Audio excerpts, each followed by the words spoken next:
চট্টগ্রামের বিভিন্ন প্রান্ত থেকে সারা বাংলাদেশ কিংবা প্রবাস থেকে যারা আজকের ভিডিওটি দেখছেন সবাইকে স্বাগত জানাচ্ছি। আজকে ভদ্রহাট ফ্লাইওভার এবং মুরাদপুর ফ্লাইওভার দুটি একসাথে দেখাবো।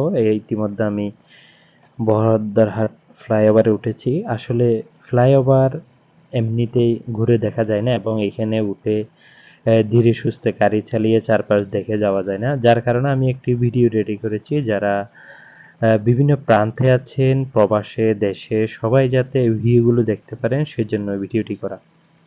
আপনারা জানেন অনেক আগেই এই ফ্লাইওভার দুটি তৈরি হয়েছে এবং এই ফ্লাইওভার দুটির কারণে অনেক যানজট কমেছে। অর্থাৎ যারা দূরে যাবে, ঢাকাগামী হবে এবং যারা লালখান বাজারের পরে টাইগার পাসের দিকে যাবে, যারা বাইজিদ বোস্তামের দিকে যাবে, এরা নিচ দিয়ে যানজটে না পড়ে সহজেই কিন্তু ফ্লাইওভার দিয়ে যেতে পারে। এবং আরও একটি জিনিস দেখাবো, যেটি হচ্ছে অর্থাৎ ভিউটা ফ্লাইওভারের উপর থেকে চারপাশের ভিউটা একটু দেখেন। আমি আস্তে আস্তে ধীরে ধীরে চালিয়ে যাচ্ছি এবং দেখানোর চেষ্টা করতেছি। অনেকের আসলে দেখার সুযোগ হয় না, বিশেষ করে এই ফ্লাইওভার দুটি কারণে চট্টগ্রাম শহরের মধ্যে যুগান্তকারী একটি পদক্ষেপ হয়েছে, অর্থাৎ পরিবর্তন হয়েছে, যার কারণে আসলে অল্পতে দেখলেই কিন্তু বোঝা যায় না। আমি কিন্তু বহদ্দারহাট ফ্লাইওভার থেকে নেমেছি, একটু সামনে গিয়ে আবার মুরাদপুর ফ্লাইওভারে উঠব।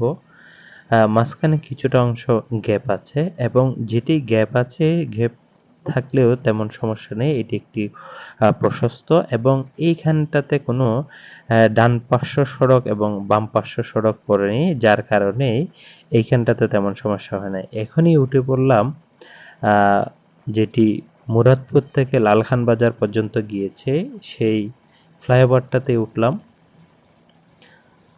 আসলে এইখানটাতে উঠার সময় দুই পাশের যে ভিউগুলো দেখতে পাচ্ছেন অসাধারণ, উঁচু উঁচু দালান, যেগুলো হয়তো বা একটা সময় লক্ষ্য করা যায়নি। বর্তমানে দেখা যাচ্ছে সম্প্রতি বেশ কয়েকটি উঁচু উঁচু ভবন কিন্তু চট্টগ্রাম শহরের এই অংশটুকুতে উঠেছে এবং সেটি এখন লক্ষণীয় হচ্ছে। এগিয়ে যাচ্ছি সামনের দিকে। মুরাদপুর থেকে লালখান বাজার পর্যন্ত এই ফ্লাইওভারটিতে আসলে অনেক যুগান্তকারী পদক্ষেপ হয়েছে, অর্থাৎ যেটি ২ নম্বর গেটে বাইজিদ বোস্তামির দিকে যাওয়ার ব্যবস্থা রাখা হয়েছে, জিসির মোড়ে নামার ব্যবস্থা রাখা হয়েছে, আসলেই চমৎকার। এবং চট্টগ্রাম শহরের মধ্যে দীর্ঘ একটি ফ্লাইওভার বলা যায় এই আখতারুজ্জামান ফ্লাইওভারটি, অর্থাৎ যেটি মুরাদপুর থেকে লালখান বাজার পর্যন্ত গিয়েছে। এখন আমরা চলে এসেছি ২ নম্বর গেটে, সামনে দেখতে পাচ্ছেন যেটি বাঁক নিয়ে বাইজিদ বোস্তামের দিকে গিয়েছে, সেই সংযোগটি কিন্তু আপনারা দেখতে পাচ্ছেন। অত্যন্ত সুদক্ষভাবে এটি এখানে সংযোগ করা হয়েছে, আসলে কিন্তু চমৎকার। এগিয়ে যাচ্ছি সামনের দিকে। তবে একটা জিনিস লক্ষণীয়, আসলে ফ্লাইওভারের ভিতর একটু দেখে শুনে গাড়ি চালাতে হয়, যেহেতু এইখানে একটু যানজট কম থাকে, সেক্ষেত্রে গাড়িগুলো খুব দ্রুতগামী হয়ে থাকে এবং কোনো কোনো জায়গাতে অর্থাৎ ডান বাম দেখে একটু চালাতে হয়। যেমন আমার হাতের বাম পাশে কিন্তু জিসির মোড়ে নেমেছে, আমি জিসির মোড়ে না নেমে সরাসরি লালখান বাজারের দিকে চলে যাচ্ছি। সেইখানে এই বাঁকটা নেওয়ার সময় কিন্তু খেয়াল রাখতে হবে, কারণ দুই দিকে যাওয়ার গাড়ির একদিক থেকে আসে, সেই ক্ষেত্রে কিন্তু সমস্যা হয়ে যেতে পারে, সেটি কিন্তু একটু খেয়াল রাখবেন। জিসির মোড় পার করে সামনের দিকে এগিয়ে যাচ্ছি। আসলে কিন্তু উঁচু উঁচু দালানগুলো এমনি চোখে পড়ে না, নিচ দিয়ে গেলে কিন্তু ফ্লাইওভার দিয়ে গেলে কিন্তু আসলে চমৎকার লাগে। এটি যে চট্টগ্রাম শহর অনেক সময় সেটি আসলে চেনা যাবে না, না বললে অনেকের বুঝতে কষ্ট হয়ে যাবে এটি কোন জায়গা।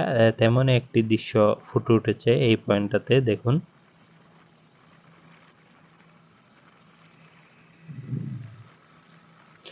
এগিয়ে যাচ্ছি সামনের দিকে, আরো চমৎকার। আর আমার ভিডিও করার সময়টি ছিল সকালবেলা। সকালবেলা হওয়ার কারণে একটু সূর্য ভালোভাবে ওঠেনি, যার কারণে একটু ঘোলা ঘোলা ভাব দেখা যাচ্ছে, সেটি আপনারা নিশ্চয়ই বুঝতে পারছেন। এবং আকাশটা হালকা মেঘাচ্ছন্ন ছিল। সামনে যে উঁচু একটি বিল্ডিং দেখতে পাচ্ছেন সেটি হচ্ছে রেডিসন বেবিউ, সেটি ফ্লাইওভার থেকে ভালোভাবে দেখা যায়। হাতের বাম পাশে সেই বিশাল বড় মসজিদটি। আরেকটা জিনিস লক্ষ্য করুন, হাতের বাম পাশেই কিন্তু যেটি সংযোগ হয়েছে সেটি কিন্তু চিটাং এক্সপ্রেসওয়েটি সরাসরি এসে লালখান বাজারের যে ফ্লাইওভারের পয়েন্টটি আছে সেটির সাথেই কিন্তু সংযুক্ত হয়ে গেছে। এটা আসলেই কিন্তু একটি চমৎকার, কেননা এই যে এত সুন্দর একটি অ্যাক্সেস ওয়ে যেটি ফ্লাইওভার থেকে সরাসরি যে এলিভেটেড এক্সপ্রেসওয়েতে উঠে যাওয়া যাবে, যেটির কারণে খুব সহজেই কিন্তু বিমানবন্দরে যাওয়া যাবে। আর আমি এখান থেকে নেমে ফ্লাইওভার থেকে নেমে আরেকটু সামনে গিয়ে আপনাদের পুরোটাই কিন্তু দেখাচ্ছি। দেখেছেন এই এতটুক পর্যন্ত এসেছি, আসলে কিন্তু চমৎকার। এবং এখান থেকে কিন্তু মোড় নিয়ে আবার কেউ সামনের দিকে যেতে চাইলে কিন্তু ফিরে যেতে পারে।